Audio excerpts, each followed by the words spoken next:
Okay, Success Nation, this is your host, Michael Nguyen from Asian Success Show, where successful entrepreneurs show you how they build your company and achieve success. Do you know that creating an awesome app is not a trivial task? But creating an awesome app that people love so much that 46% of new accounts are referred by existing users, and one of them even became an early investor. And today I'm so thrilled to introduce my guest today, Karan Gupta. He's a founder and CEO of Mammoth HQ, which builds itself as a social Evernote. Karan, welcome to the show, man. Thank you so much. Thanks for having me. Awesome. I just give our listener just an overview about you and your company. So take a minute and tell us about you personally, because we want to get to know you, and then give us an overview about your company. Okay, yeah, sure. Personally, I guess I always wanted to be a musician, Awesome. but then I went into robotics, and from there I'm finally into this interesting internet business. Mm. That's really got me very motivated and very excited. Especially when we very initially started this company, Mm. we had a very rough prototype of a product.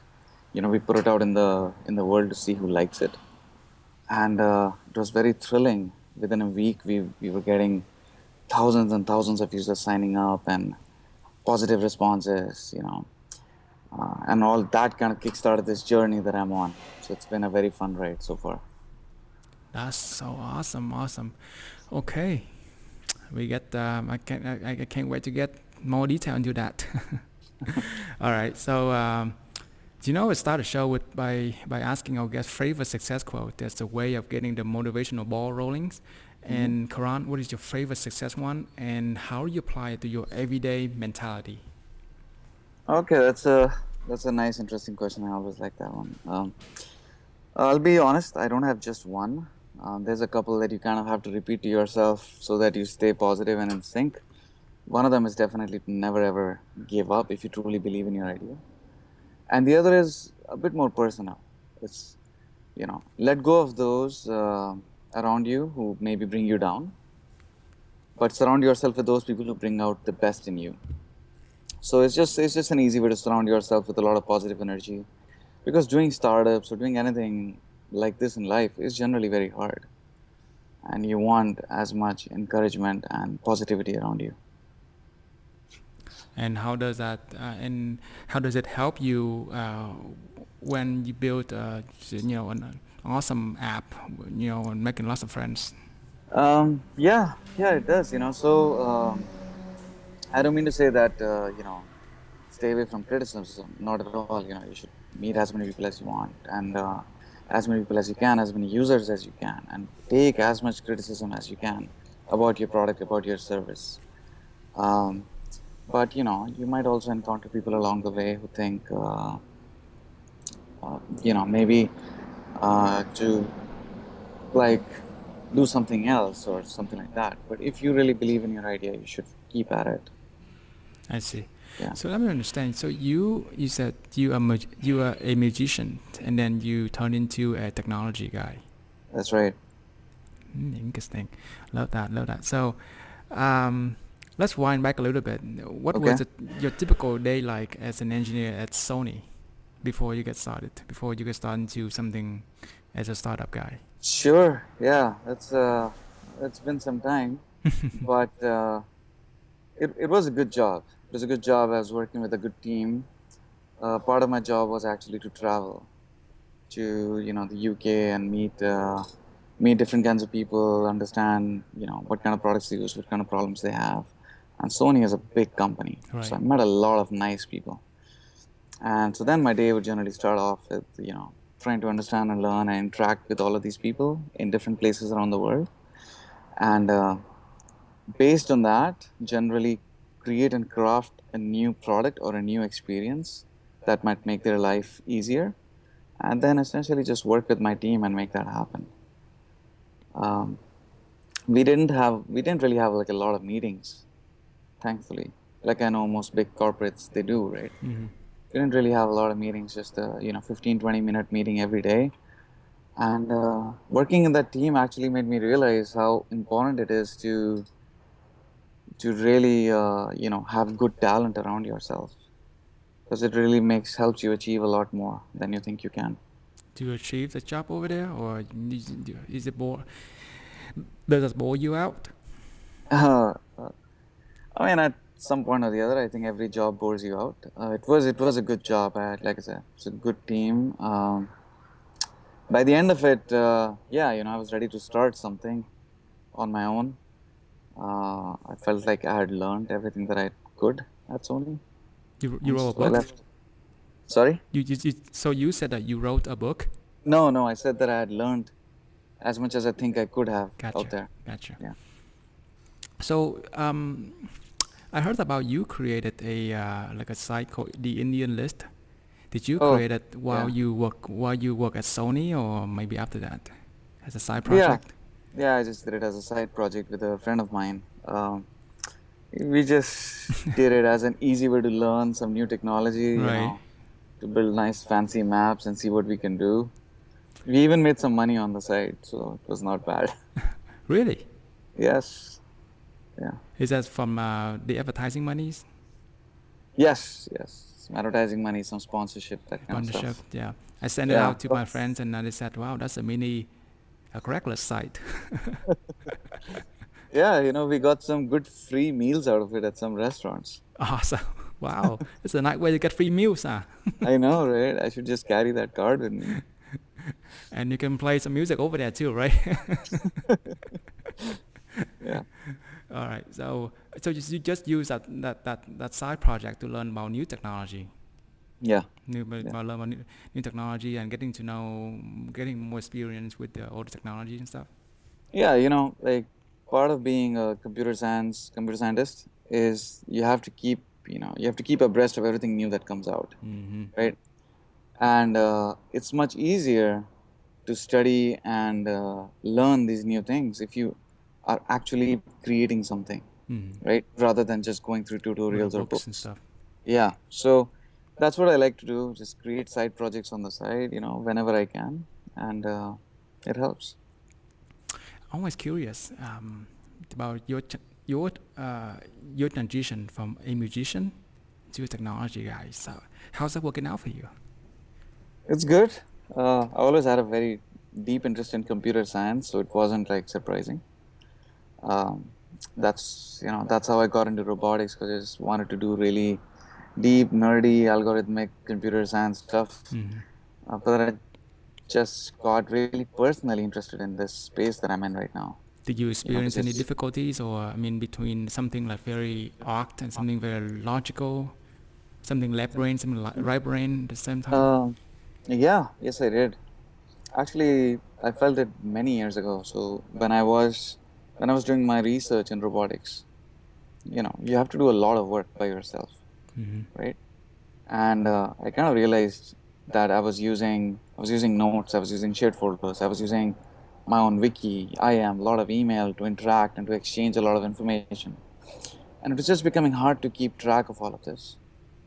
So that's when it first hit me that the amount of information that we deal with every day is growing. The number of people you work with every day is growing, and they are now a lot more distributed.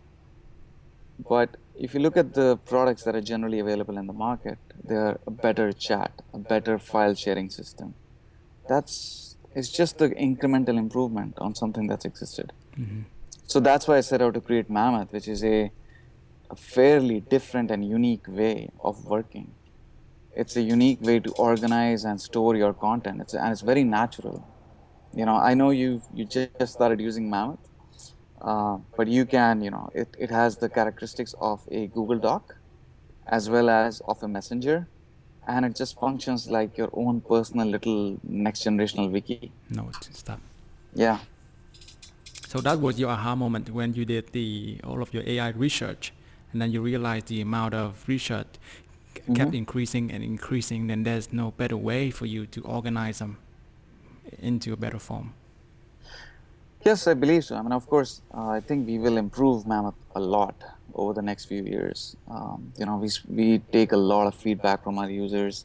We meet with so many of them. We have Skype calls with so many of them, and we learn a lot about how people work and deal with information. So I'm pretty sure sure the way Mammoth is right now is definitely one of the best ways to easily organize your life. But I'm sure we will improve it even further. That's awesome. Okay. Um, Tell me about the moment that you decided to launch Mammoth. Hmm. Good point. So we had created a very rough prototype and something I was very shy of sharing with the world. Right? It did not look nice. But then, this guy Reid Hoffman, he keeps saying that the first thing that you should release, you should be ashamed of it. So put out whatever you're making as soon as possible. So one day, basically my co-founder and I, we just decided, okay, that's it. You know, do these two or three things, and then we are gonna just put Mammoth out and see how people react to it. And we did that for a few weeks. We kept finding something new to do that we could fix before we release Mammoth, right? And that is generally not a good way to work. So one day, just one Monday, I woke up and I was like, that's it, it's good enough. And I just put it out.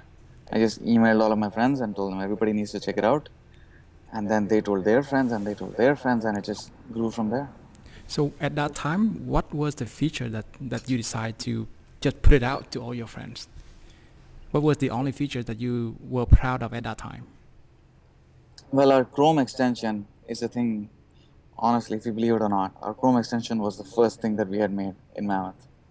It was just supposed to be a very advanced web clipper, something where you could see all your notes on your site. It's not just about saving little bits and pieces, right? It was much more advanced, much more involving. So that was like one of the first things that we started sending out to our friends and family. Uh, but pretty soon, our website was not really ready, but people had started using the website. And then they started demanding a Firefox extension, a Safari browser extension, a mobile app. So, we started building everything that we could. Wow. And okay, so that's what the awesome time. Okay. And so at that Well, time, actually, there's one thing. There's one thing that we built just before releasing it that I think really helped us. So you signed up for Mammoth. You must have seen a Talk to Us board, mhm. right? It's basically a private channel that allows any user to talk to us.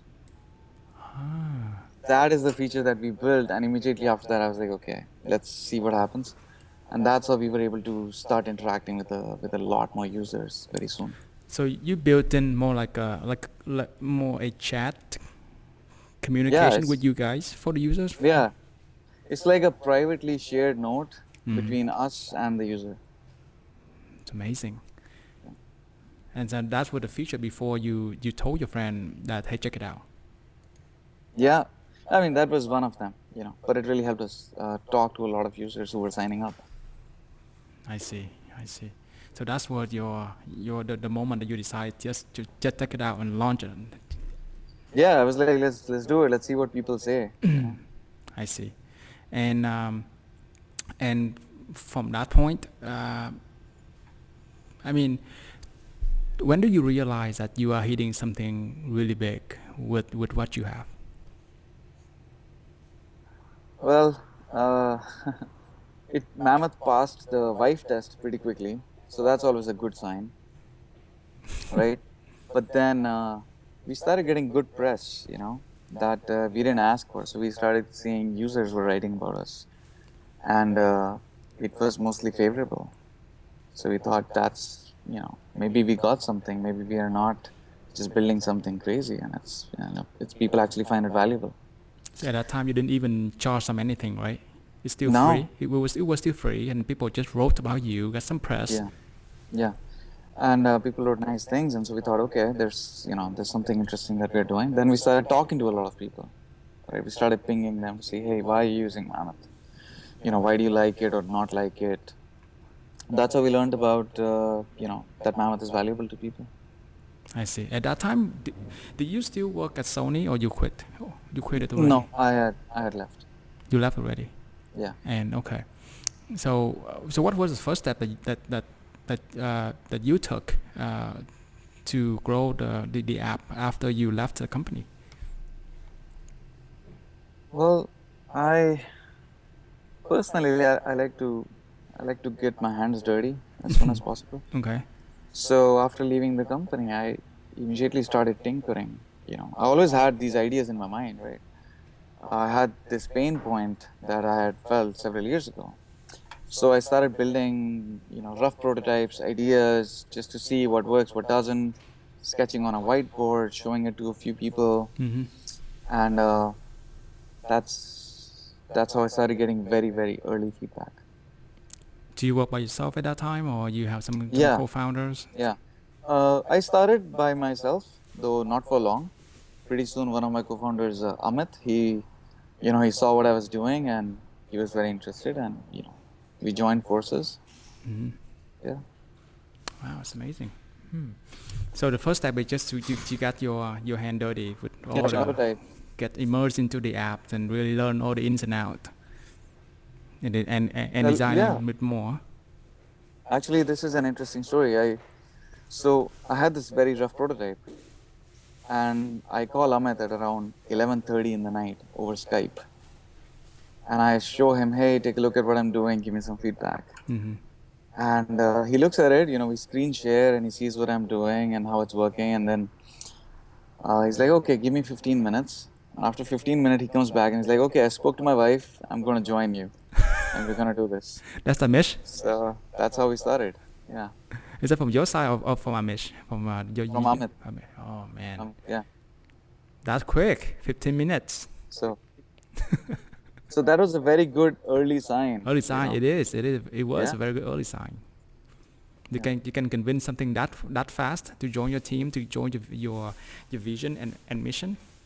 Well, it hit him very personally. Mm-hmm. And of course, we had known each other very well. So I don't think it was that difficult. Um, but another main convincing factor that when we knew we were onto something is when one of our users actually invested in us. Like, Tell me we about didn't that. know him. It wasn't friends or family, right? Um, this is this particular investor. He came out of Stanford, and he's a scientist and a CEO. And he had started using Mammoth personally. And then, just as part of our regular customer development, we went to meet him to see how he was using Mammoth, and possibly we learn something, right? And that's when he asked us, when are you raising money? I was like, we are about to raise money now. Said, good. Whenever you come up with the terms, you let me know because I'll want to invest. I Wow. was like, that's amazing. It was a very, very positive sign for us. I mean, we felt great. And he's definitely one of our best investors. He's very well connected, very open with feedback, always helps us out. So very lucky to have a good set of investors. So let me make sure I understand. So at first you sent out the app to people that you knew, and Mm-hmm. then it grew, and Yeah, then finally that one happy customers yeah, was like far down the line, and yeah, decided to invest in you guys. yes, yeah. It's He's amazing, one man. of the first investments we got. Yeah, Congratulations. yeah. Thank you. How you feel about it? Yeah, I feel great.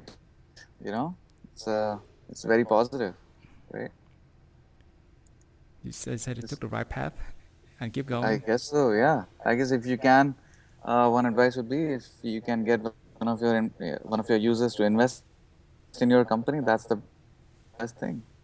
What did you learn about this experience when the user It became means you're doing investors? something really valuable.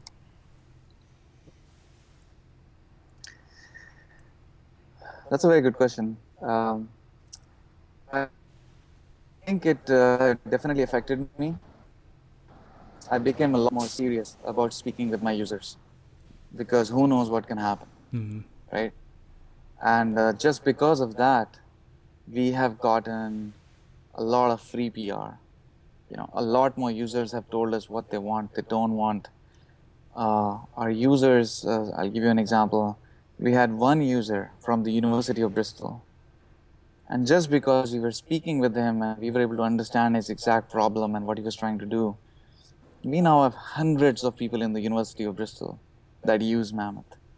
And I'm not talking about just students, I'm talking about faculty and professors. Just because we speak to our users.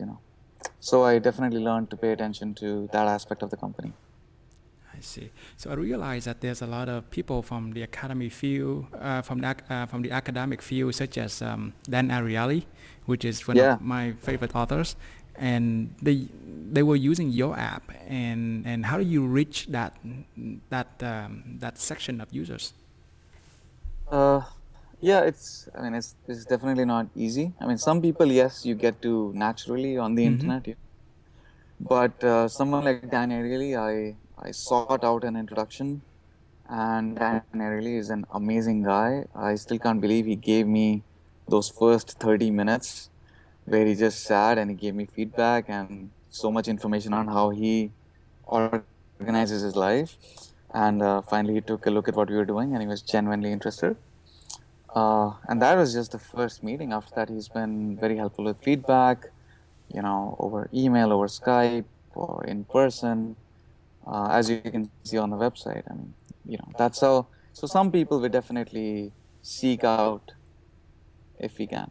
How did you know And that all, he used the app first so that you can reach out to him? well, no, he didn't. I loved his books. Right, me too. So that's why I was like, okay, I've got to see if I can reach Dan really, because he's into research. People really like using Mammoth for research. Mm-hmm. Maybe he will like using Mammoth for his work. Right. And turned out that he did.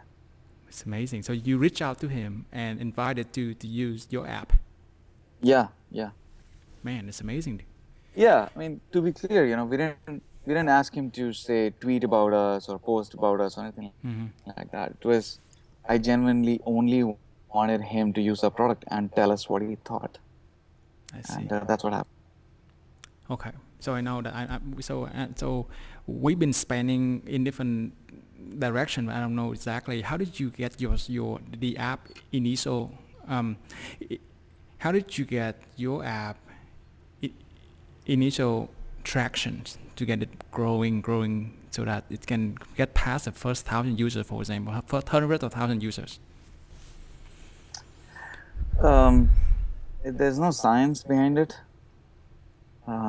When you can always spend a lot of money on ads and get people to sign up, like people will sign up for anything, Right. right? For us, it has always been about retention and being able to retain users, because that tells us that, okay, the people are finding value in what we do, right? So right now, our retention is fairly high. It's actually month 5 retention is more than 60%, which is pretty high by industry standard. Um, the initial user base, I mean, what would you do? Like if you started a new small shop in the corner of your street, what would you do, right? You'll just go tell everybody that you know about it. Come to my shop. Right. That's what we did, And then some people told some people. We definitely built some smooth invitation loops into our signups. Mm-hmm. So it just made it easier for people to invite other people. Mm-hmm.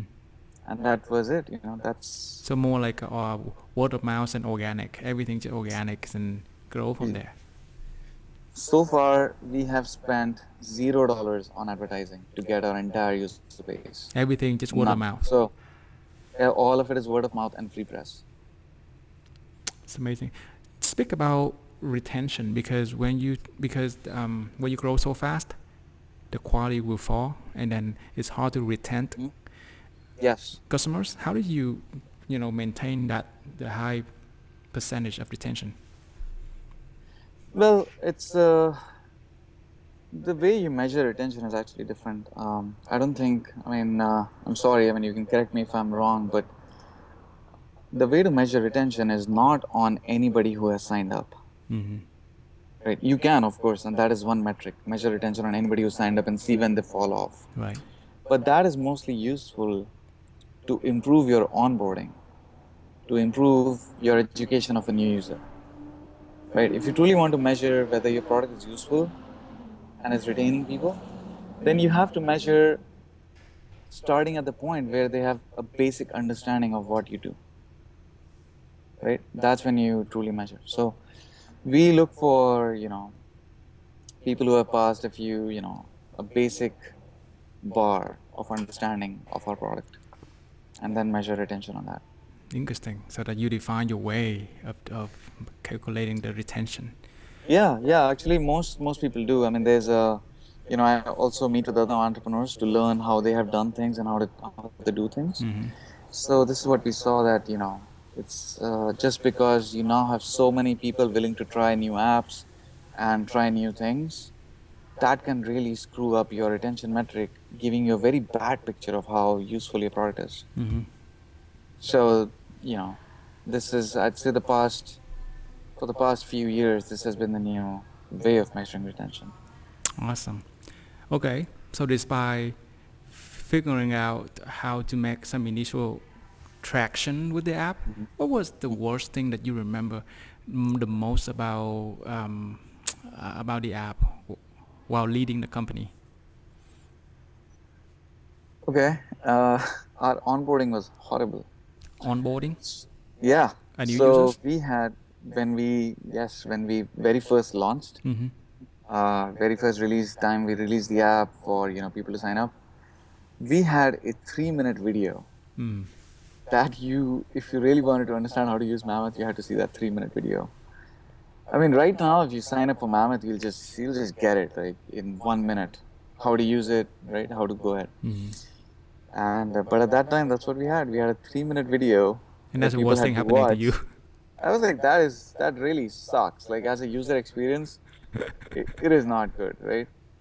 So they need to watch that 3-minute video to learn how to use the app. Yeah. And if they didn't, we'll email them, please watch this video, because we really want you to use the app and learn how to use it.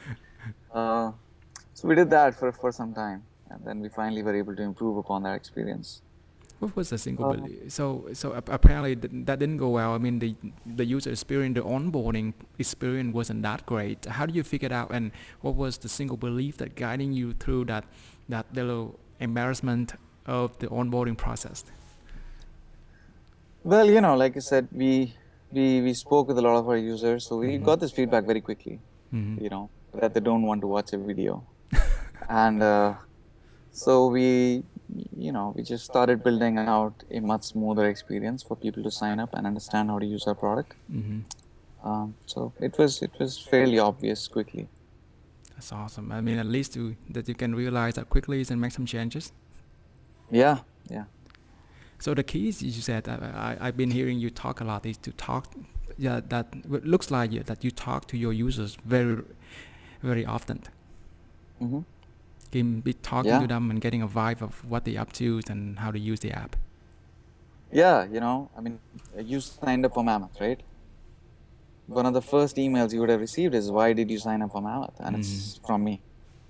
And that's how we start the conversation. And we get people replying back to us, and they tell us, hey, I'm switching from Evernote, or hey, I'm looking for a replacement for SpringPad, or I'm trying to, collaborate within my university or something like that.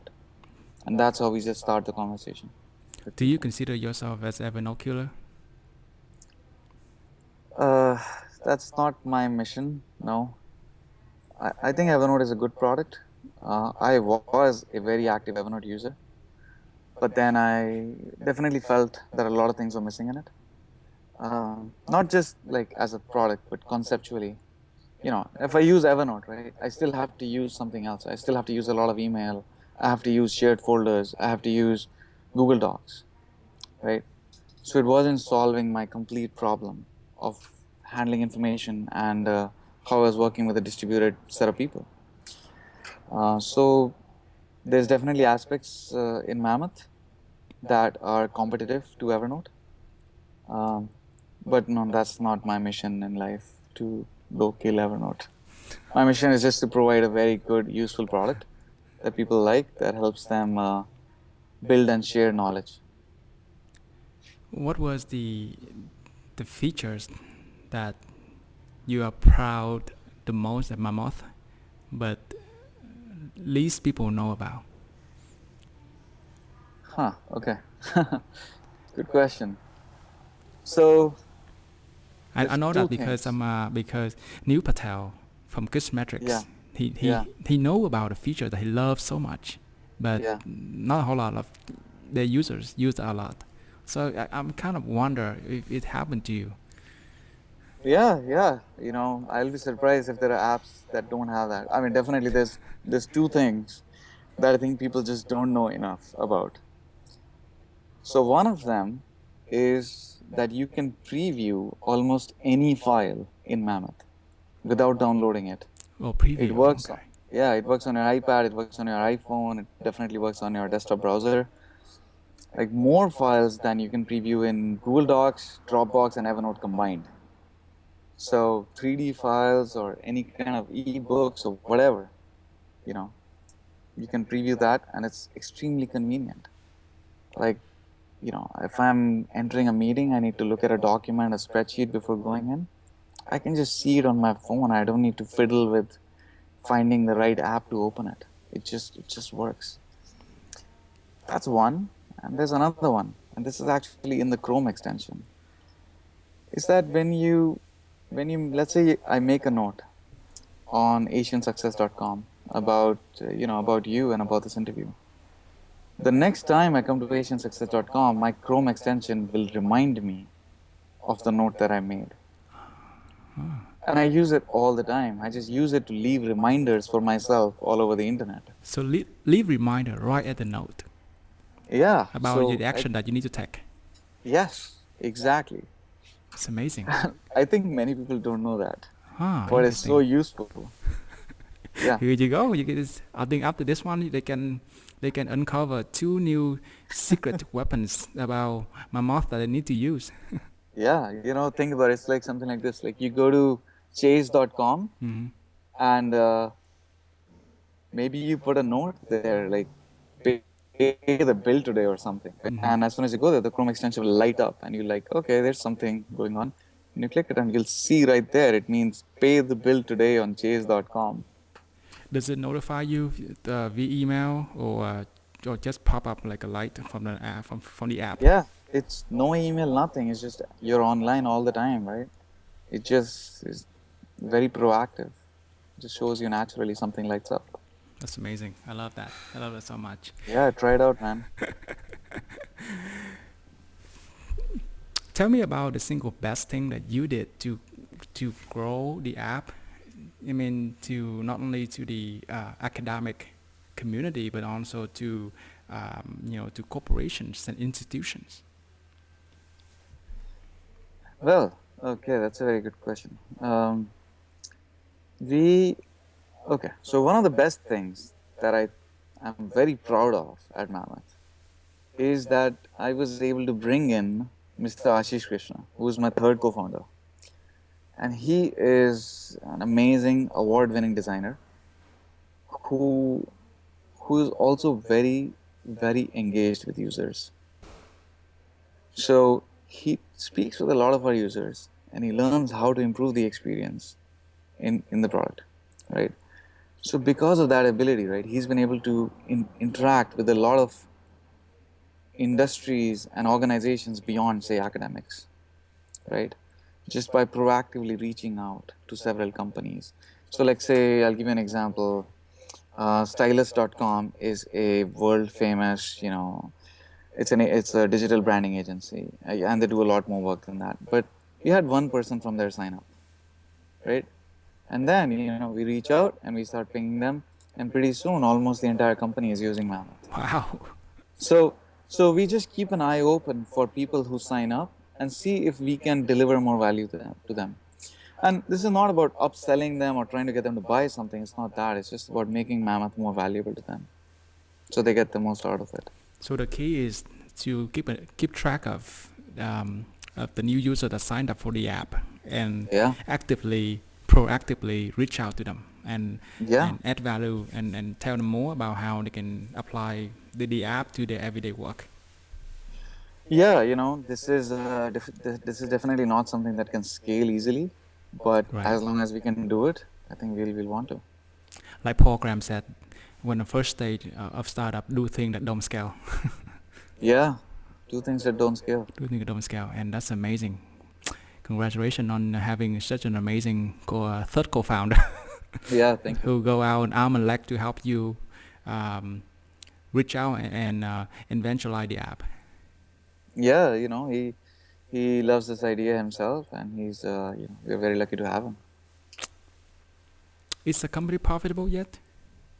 The company, no, it can't be. It's too early. Too early. Yeah. But I'm sure it pretty soon, We just started charging for certain things. So, I mean, I guess I could talk about profitability in my next interview. Yeah. Yeah. Interesting. Huh. So what is the best part of having users around the world and your app being adopted by big corporations like Facebook and Stanford? What is the best part of it? Well,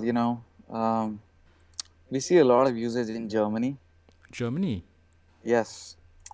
So, I think the next time I go to Germany, I'm pretty sure I'll have a pretty fun time at Oktoberfest. Or the big Oktoberfest. Yeah.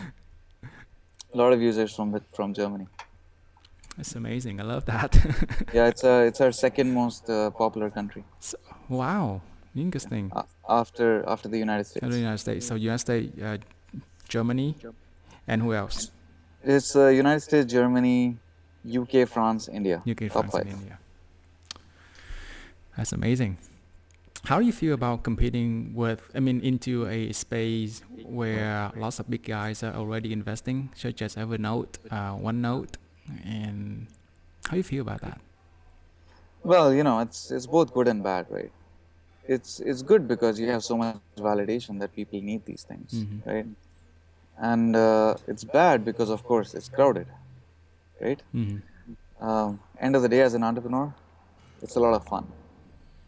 It means I get to actually convince people, no, our product is better, it's different, it's unique, it will probably help you more. Just try it out. It means I can it's also good because I already know the kind of user I have to go and, convey my message to, because they already use certain products in this category, right? Mm-hmm. So it definitely makes marketing easier. But yes, it is a bit harder to stand out from the crowd, which is why we rely on users to make that happen. I mean, if I can spend advertising dollars and keep telling you Mammoth is better, Mammoth is better, Mammoth is better, but you're much more likely to believe that if one of your friends tells you that Mammoth is better. One thing I like about you is that you're so honest, and your story is just fantastic.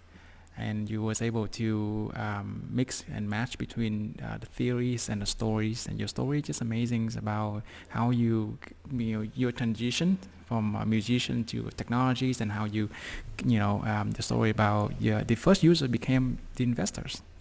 I really love that. No, thank you. Yeah. Thank you so much. Yeah, thank you so much. No, it's great, thank you so much for having me. It's really my pleasure.